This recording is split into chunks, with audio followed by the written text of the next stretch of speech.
Bonjour à tous, je suis heureux de vous retrouver, même si c'est encore en vidéo pour l'instant. On va poursuivre notre série qui a été débutée la semaine dernière avec David Ossé, donc une série sur les caractéristiques des disciples de Jésus. Donc, on a donc vu dans son message comment le disciple de Jésus répondait à l'appel de son maître pour le suivre. Donc, on va poursuivre notre périple dans l'évangile de Matthieu. Et on va aborder une autre caractéristique de la vie du disciple dans un passage qui, au moins pour une partie, est très connu, peut-être même que vous le connaissez par cœur. Donc sans plus attendre, je vous propose de lire le texte biblique d'aujourd'hui, qui se trouve dans Matthieu 6, les versets 5 à 13. Et je lis dans la version second 21. Lorsque vous priez, ne soyez pas comme les hypocrites, qui aiment à prier debout dans les synagogues et au coin des rues, pour être vus des hommes.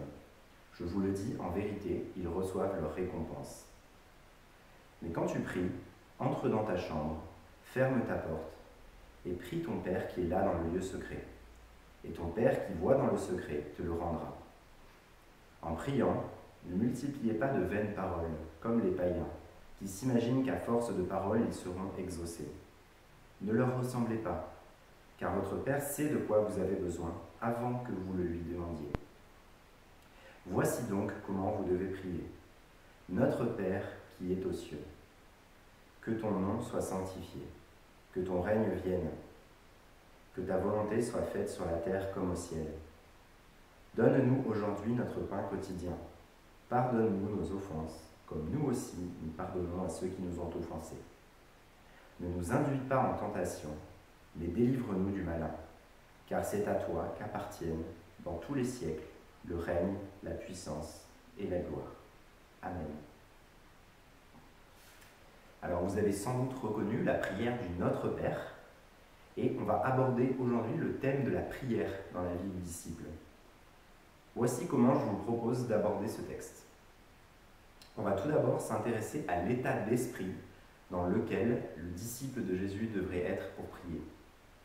On va ensuite voir, à travers la prière du Notre Père, tout d'abord, comment le disciple prie en alignant sa volonté sur celle de son maître. Et deuxièmement, comment le disciple prie dans la dépendance vis-à-vis de son maître. Alors, avant de démarrer, vous avez peut-être des questions qui vous sont venues quand on a lu les premiers versets. Est-ce qu'il faut prier seulement en secret? On n'a pas le droit de prier en public? Mais quand on se réunissait encore en église avant le confinement, on priait en public. Et les premiers chrétiens, ils avaient l'air de prier en public aussi. Et d'ailleurs, Jésus aussi, lui, a prié en public. Donc, est-ce qu'il faut prier seulement en secret? Et aussi, on peut se dire, quand Jésus dit de ne pas multiplier de vaines paroles, est-ce que ça veut dire qu'on n'a pas le droit de prier plusieurs fois pour la même chose? On n'a pas le droit de persévérer dans la prière? Alors, ce sont des bonnes questions. Et avant d'y répondre, je vous propose de planter un petit peu le décor. Ce passage, il se trouve dans ce qu'on appelle le Sermon sur la montagne. C'est un long discours de Jésus sur la vie de disciple, un magnifique discours d'ailleurs, qui se trouve dans les chapitres 5 à 7 de l'évangile de Matthieu. Et plus précisément, dans le chapitre 6, où on est aujourd'hui, Jésus, il aborde plusieurs questions qui concernent les pratiques religieuses habituelles des Juifs. Il commence par les dons, ensuite la prière, dans le passage qu'on voit aujourd'hui, et il termine par le jeûne. Et dans ce chapitre 6, une partie de l'objectif de Jésus, en plus de présenter la vie du disciple, c'est de remettre les points sur les i en quelque sorte, par rapport à ce que les Juifs de l'époque avaient pu entendre sur ces choses-là. Ils avaient pu être influencés par les peuples païens, c'est-à-dire les peuples environnants qui ne connaissent pas Dieu, mais ils avaient pu être influencés aussi et surtout par les pharisiens. Les pharisiens faisaient partie de l'élite religieuse de l'époque, c'est-à-dire les gens que les Juifs écoutaient pour apprendre à respecter la loi de l'Ancien Testament. Et ces pharisiens, ils avaient une mauvaise tendance, c'était de rajouter sans arrêt des règles à celles qui existaient déjà, de rajouter des couches et des couches de règles. Et en plus, ils s'en servaient pour se mettre en avant et se faire bien voir du peuple, en oubliant la raison d'être de ces lois.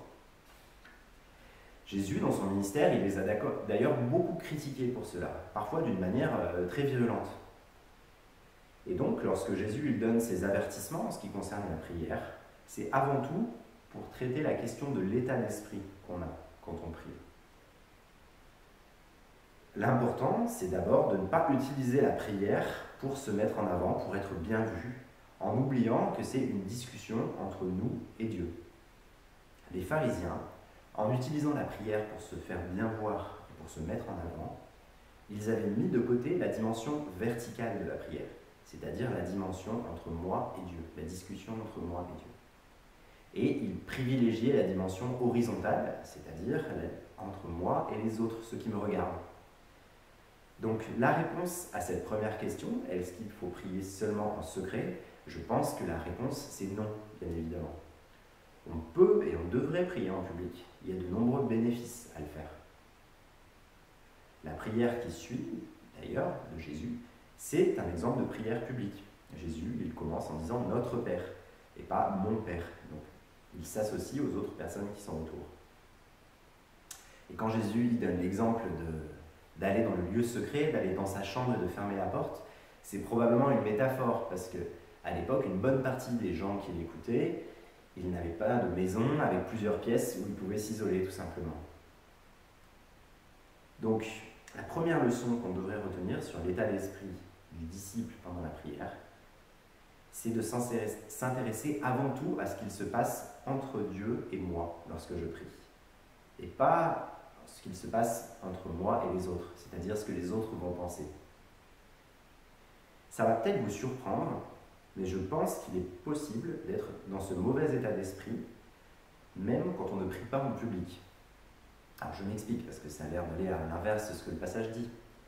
Si, lors d'un rassemblement de l'Église, lors d'un culte, j'aurais envie de prier, j'aurais envie de m'adresser à Dieu à haute voix, mais que je ne le fais pas, parce que j'ai peur du regard des autres, parce que j'ai peur de ne pas avoir les bons mots, parce que j'ai l'impression que je vais être ridicule, eh bien, dans un sens, je commence à m'intéresser plus à ce qui se passe entre les autres et moi quand je prie, plutôt que ce qui se passe entre Dieu et moi. Et du coup, je peux tomber un petit peu dans ce mauvais travers, en fait, de privilégier la dimension horizontale à la dimension verticale. Donc, je peux faire cette même erreur, et du coup, il faut que je me rappelle que la prière, c'est avant tout quelque chose entre moi et Dieu. Maintenant, on peut répondre à la deuxième question. Est-ce que quand Jésus il dit de ne pas accumuler les vaines paroles, ça voudrait dire qu'il ne faut pas prier plusieurs fois pour la même chose, ou qu'il ne faudrait pas être persévérant dans la prière? Là encore, la réponse, c'est non, parce que la Bible elle nous invite à être persévérants dans nos prières et à présenter tous nos besoins à Dieu. Et c'est encore un problème d'état d'esprit que Jésus veut traiter. Est-ce que je pense que par ma prière, je peux en quelque sorte forcer la main à Dieu? Alors, forcer la main à Dieu, entre guillemets, bien sûr. Jésus dit que Dieu connaît nos besoins avant même qu'on prononce les paroles. Et qu'il n'y a pas besoin de multiplier sans cesse les paroles pour augmenter nos chances d'être exaucés. Alors peut-être qu'on ne se sent pas concerné par cette pratique de répéter sans arrêt la même chose. Peut-être que ce n'est pas quelque chose qu'on fait comme les païens de l'époque de Jésus. Mais je pense qu'on peut tomber en quelque sorte dans le même piège, en pensant que par la façon dont on prie, par la façon dont on se comporte, on peut, entre guillemets, forcer la main à Dieu. Par exemple, imaginez 2 journées. Alors, la première journée, je me réveille du mauvais pied, j'ai mal dormi, je suis fatigué, je suis en retard. Donc sur la route, je vais à toute allure, il y a des bouchons, les gens conduisent n'importe comment, donc je m'énerve et à plusieurs moments, il y a des insultes qui sortent de ma bouche. La journée au travail se passe mal, je rentre, je suis énervé, les enfants sont pénibles, ils me mettent une tête comme ça, donc je leur crie dessus et je finis la journée en me disputant avec ma femme ou avec mon mari. Ça, c'est la première journée. Maintenant, imaginez une deuxième journée. Je me réveille le matin plus tôt que d'habitude et je prends un bon moment pour lire ma Bible et pour prier. Je vais au travail et pendant la pause de midi, j'ai une super discussion avec un collègue à propos de Dieu. Je peux lui annoncer l'évangile et je peux même lui donner une Bible. Ensuite, quand je rentre le soir, à table, en famille, on a une super discussion à propos de la Bible parce qu'un de mes enfants a posé une question sur Dieu. Donc maintenant, à la fin de ces 2 journées, si je m'approche sincèrement de Dieu pour lui parler, pour prier, est-ce que vous pensez que Dieu a plus de chances de m'exaucer à la fin de la journée numéro 1 ou à la fin de la journée numéro 2? Si votre premier réflexe, c'est de répondre à la fin de la journée numéro 2, bien sûr, peut-être que vous tombez un petit peu dans ce même travers. Est-ce que vous pensez que Dieu va plus vous exaucer parce que vous avez eu une bonne journée, entre guillemets, parce que vous avez fait de bonnes choses? Et la réponse, c'est non, en fait. Parce que si vous réfléchissez de cette façon-là, quelque part, vous vous dites que vous pouvez influencer la réponse de Dieu avec votre bon ou votre mauvais comportement. Que d'une certaine façon, vous pouvez forcer la main à Dieu. Dieu, il est souverain et il connaît nos besoins. On ne peut pas le forcer à faire quelque chose. Et il est important de se débarrasser de cet état d'esprit quand on prie. Certains faux enseignants vont même jusqu'à enseigner beaucoup plus de choses là-dessus. Et ils disent, par exemple, qu'on peut amener Dieu à exaucer toutes nos prières, n'importe lesquelles, même les plus farfelues. Et en général, ça passe souvent par le fait de donner de l'argent ou des choses comme ça. Par exemple, dire, si votre chèque il est en dessous de 200 €, Dieu il va même pas vous écouter, quoi. Après, s'il commence à dépasser, là il va vraiment vous écouter et il va exaucer vos prières. Et c'est une réalité, il y a vraiment des enseignants comme ça. Et il faut rejeter vraiment à tout prix cet enseignement-là qui est complètement faux. Donc on va maintenant s'intéresser plus précisément à la prière du Notre Père. Et avant de commencer, c'est important de préciser que le Notre Père, ce n'est pas un modèle à reproduire au mot près, et que ça ne sert à rien de la répéter mécaniquement encore et encore. Et d'ailleurs, on pourrait tomber dans le travers que Jésus dénonçait un peu plus tôt, en accumulant de vaines paroles en fait. C'est une prière qui a plus une valeur d'exemple, une valeur de guide, une valeur pédagogique, pour apprendre aux disciples de Jésus comment prier. Cette belle prière, elle se découpe de cette façon. Elle commence par une invocation, on va voir ça juste après. Ensuite, on a 3 sous-prières, entre guillemets, 3 petites prières qui sont tournées vers Dieu. On a ensuite 3 sous-prières qui sont tournées vers l'homme, qui sont tournées vers nous. Et enfin, on a une conclusion. La prière, Notre Père, commence donc par une invocation. Notre Père qui est aux cieux. Il est intéressant de noter comment Jésus s'adresse à Dieu. La prière, elle commence par nous rappeler qui est Dieu par rapport à nous. Dieu, il est dans le ciel et nous sommes sur terre. Ça remet un petit peu les choses à leur place. Il y a une vraie différence, et il y a même une certaine distance entre Dieu qui est au ciel et nous qui sommes sur terre. Mais Jésus, lorsqu'il a prononcé cette prière, probablement en araméen, il a utilisé le mot « Abba ». C'est un mot pour appeler son père, et l'équivalent en français, ça serait « papa ». C'est un mot affectif, en fait. Donc c'est presque contradictoire, parce que dans la même phrase, il y a cette distance entre Dieu qui est au ciel et nous qui sommes sur terre, et il y a ce terme affectif, en fait, d'un père qui est proche. Mais en connaissant le message de l'Évangile, on sait que ce n'est pas contradictoire, en fait. Parce que le fossé qui existait entre Dieu et nous, le fossé qui est bien réel, il a été comblé grâce à l'œuvre de Jésus. On peut donc s'adresser librement à Dieu pour lui parler en toute simplicité. Donc la première prière de ce Notre Père, c'est que ton nom soit sanctifié. Dans la tradition juive, le nom, ça représente la personne qui est désignée. Donc la prière, ça serait donc que tu sois sanctifié. Ou d'autres traductions ont reconnu comme saint à la place de sanctifié. Nous savons que Dieu est saint, c'est un de ses attributs. Dieu est saint, ça veut dire qu'il n'y a pas le moindre mal en lui. Il est complètement séparé de tout ce qui est mauvais, de tout ce qui est mal, contrairement à nous. Et le disciple qui prie, il souhaite donc que Dieu soit reconnu pour ce qu'il est, que Dieu soit reconnu comme saint, et que tout le monde lui témoigne le respect qui lui revient. La deuxième prière du Notre Père, c'est que ton règne vienne. Ce thème du royaume de Dieu ou du royaume des cieux, c'est quelque chose qui revient régulièrement dans les messages de Jésus quand il était sur terre. Avec la venue de Jésus, le royaume de Dieu s'est approché et les disciples de Jésus sont citoyens de ce royaume, ils sont citoyens des cieux.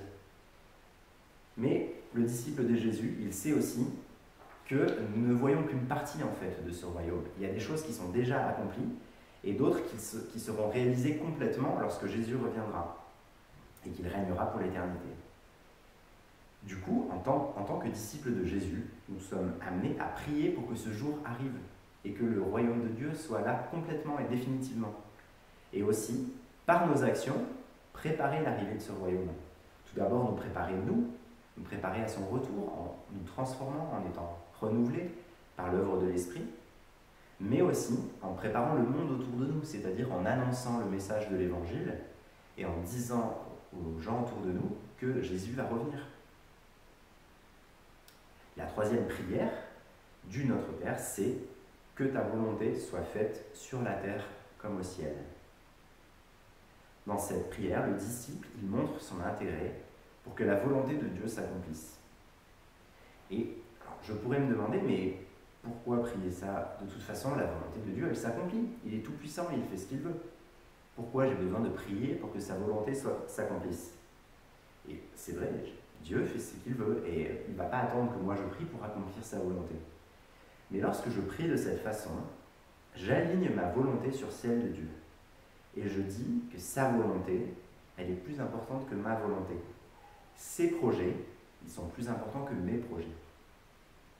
Du coup, mes préoccupations, mes petits problèmes, ils passent au second plan. Et la suite du sermon sur la montagne, elle le montre. Lorsque Jésus il dit « Ne vous inquiétez de rien », il nous encourage à porter notre attention sur les choses célestes et pas sur les choses terrestres. Un peu plus tôt, on a vu qu'il n'y a pas de moyen de forcer la main à Dieu et de le forcer à exaucer nos prières.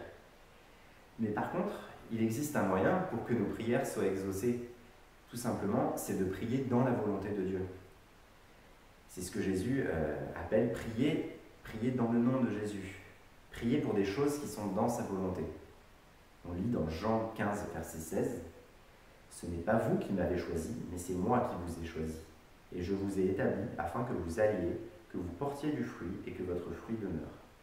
Alors, ce que vous demanderez au Père en mon nom, il vous le donnera. »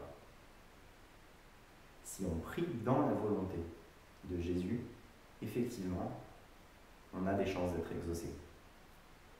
Et les personnes qui prient peut-être pour être riches ou pour avoir une Porsche, je ne suis pas sûr que c'est la méthode qu'ils suivent. Pour résumer rapidement ce qu'on a dans cette première partie du Notre Père, le disciple, il prie pour que Dieu reçoive le respect qui lui est dû. Il prie pour que son règne soit accompli totalement. Il prie pour que ce soit la volonté de Dieu qui soit faite. Et le tout avant de s'intéresser à ses propres besoins. Et donc, globalement, le disciple de Jésus, il cherche à placer les projets de son maître avant les siens. Maintenant, on va passer à la deuxième partie du Notre Père. On a, après 3 prières qui sont uniquement tournées vers Dieu, on a 3 prières qui sont tournées vers l'homme, qui sont tournées vers nous. La première prière, c'est « Donne-nous aujourd'hui notre pain quotidien ».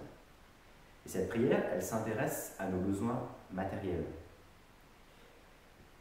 Là, je pourrais me dire que mon pain quotidien, c'est moi qui le gagne. C'est moi qui me lève le matin, qui vais au travail, qui gagne un salaire et qui me paye mon pain quotidien. Mais dans cette prière, le disciple, il reconnaît ce qu'il doit à Dieu. Même si je gagne mon pain, c'est grâce à la force que Dieu me donne chaque matin. C'est lui qui permet que je me lève en vie tous les matins. C'est lui qui m'a aussi donné les compétences que j'ai pour gagner mon pain. Et dans tous les cas, tout ce qui est sur cette terre, ça appartient à Dieu. Le blé qui a servi à faire mon pain, c'est lui qui l'a fait pousser. Du coup, cette prière, elle nous permet de reconnaître notre dépendance à Dieu. Pour les besoins matériels. Et aussi d'être reconnaissant, parce qu'on sait que c'est de lui que nous viennent toutes choses. En reconnaissant notre dépendance, on peut aussi chasser l'inquiétude. La prière précise: donne-nous aujourd'hui notre pain quotidien, notre pain de ce jour. On ne prie pas pour le pain qu'on va manger dans un mois. Comme les Israélites dans le désert, qui recevaient la manne chaque jour et ne devaient en ramasser que pour la journée, on est invité à ne pas nous inquiéter inutilement pour l'avenir. C'est un sujet que Jésus aborde dans la suite de son discours, un peu plus loin, au verset 34, toujours dans le chapitre 6. Ne vous inquiétez donc pas du lendemain, car le lendemain prendra soin de lui-même. À chaque jour suffit sa peine. La deuxième prière de cette deuxième partie, c'est « Pardonne-nous nos offenses, comme nous aussi nous pardonnons à ceux qui nous ont offensés ». De la même manière qu'on est dépendant à Dieu pour notre nourriture, pour nos besoins matériels, on est aussi dépendant de lui et de l'œuvre de Christ à la croix pour le pardon de nos péchés. Un sujet qui est beaucoup plus important que ce qu'on va manger aujourd'hui. Un péché, c'est une offense à Dieu. Et lorsque on offense Dieu, on ne peut pas régler ce problème tout seul. Mais Dieu, dans sa bonté, il pardonne à ses enfants quand ils s'approchent de lui. Cette prière, elle montre aussi que le disciple de Jésus, il doit pardonner à ceux qui lui ont fait du mal. Est-ce que ça veut dire que c'est une condition pour être pardonné? Qu'il faut d'abord pardonner aux autres et ensuite Dieu va nous pardonner? Le reste de la Bible, il montre que Dieu n'a pas attendu qu'on se repente. Dieu n'a pas attendu qu'on soit parfait pour venir vers nous. Sinon, ça ne serait jamais arrivé en fait. Jamais naturellement, ce serait bien faire le bien. C'est plutôt, le fait de pardonner, c'est plutôt une marque, c'est plutôt un fruit, une marque visible du disciple de Jésus-Christ. Et Jésus, il développe ce thème à de nombreuses reprises dans son enseignement, notamment avec des paraboles qui montrent que ce que Dieu nous a pardonné, c'est infiniment plus important que ce que nous devons pardonner aux autres. Jésus, il prend parfois l'image d'une dette en disant que nous, on avait une dette énorme vis-à-vis de Dieu. Et que si quelqu'un a une petite dette envers nous, il faudrait lui pardonner, c'est normal. La troisième prière, c'est « Ne nous induis pas en tentation, mais délivre-nous du mal ». Alors c'est une phrase qui n'est pas facile à traduire et à interpréter. Est-ce que ça voudrait dire que Dieu nous tente, Dieu nous pousse à pécher? Alors, on sait que ce n'est pas possible, et d'ailleurs le reste de la Bible le montre, comme par exemple Jacques 1, versets 13 et 14, qui dit que personne, lorsqu'il est tenté, ne dise « c'est Dieu qui me tente ». Car Dieu ne peut pas être tenté par le mal, et il ne tente lui-même personne. Mais chacun est tenté quand il est attiré et entraîné par ses propres désirs. Le problème, du coup, il se situe plutôt dans notre cœur, qui est mauvais par nature. Du coup, il faut trouver une autre explication. Et le mot traduit par tentation, c'est le même mot en grec que celui pour une épreuve. Donc sans rentrer dans plus de détails, je vous propose deux interprétations de ce verset qui semblent cohérentes avec le reste des Écritures. La première, ce serait de dire qu'il s'agit de prier pour résister à la tentation, pour lorsqu'on est tenté, de ne pas pécher. Et Jésus invitait par exemple ses disciples à le faire dans le jardin de Gethsémanée, dans Matthieu chapitre 26, verset 41, il dit ceci: « Restez vigilants et priez pour ne pas céder à la tentation. L'esprit est bien disposé, mais par nature, l'homme est faible. » La deuxième interprétation, ça serait de dire qu'il faut prier pour que l'épreuve ne devienne pas une occasion de céder à la tentation. C'est de cette façon que le diable a tenté Jésus dans le désert. Jésus, lorsqu'il était dans le désert, il a jeûné pendant un long moment et après il a eu faim. Et le diable, ou le malin, comme il est appelé dans le Notre Père, a essayé de transformer cette épreuve et ce moment de vulnérabilité, parce que Jésus avait faim, en une occasion de faire chuter Jésus en fait. Quoi qu'il en soit, le but de cette prière, c'est encore une fois de nous placer dans la dépendance vis-à-vis de Dieu, comme les précédentes. Et cette fois-ci pour le combat spirituel, c'est-à-dire pour résister aux mauvais désirs de notre cœur et aux tentations du diable, et pour ne pas tomber dans le péché. En résumé de cette deuxième partie du Notre Père, on peut voir que le disciple, il devrait prier dans la dépendance de Dieu pour tous ses besoins, que ce soit pour ses besoins matériels, comme la nourriture ou le reste, pour le pardon de ses péchés et pour le combat spirituel et pour résister au péché. Pour conclure, on a d'abord vu dans ce modèle de prière que le disciple de Jésus, il accorde sa volonté avec celle de son maître. Pourquoi ? Parce que la volonté de son maître, elle est beaucoup plus importante que ses désirs et que ses besoins. On a ensuite vu que le disciple de Jésus, il se place dans la dépendance vis-à-vis de son maître, que ce soit pour ses besoins matériels ou pour ses besoins spirituels. On a aussi vu que lorsqu'on prie, plus important que les mots, que les formules, c'est l'état d'esprit qui compte. C'est de s'approcher de Dieu avec de l'humilité, de la reconnaissance et de la confiance. Et le Notre Père, vous avez peut-être remarqué, il en reste un bout à lire. Il se termine par cette formule. « Car c'est à toi qu'appartiennent, dans tous les siècles, le règne, la puissance et la gloire. Amen. » Dieu règne depuis toujours. Dieu est puissant et Dieu est glorieux. Et un Dieu comme ça, je peux le considérer comme infiniment plus important que moi. Je peux considérer sa volonté comme beaucoup plus importante que la mienne. Et je peux faire en sorte que ma volonté, elle s'aligne sur la sienne.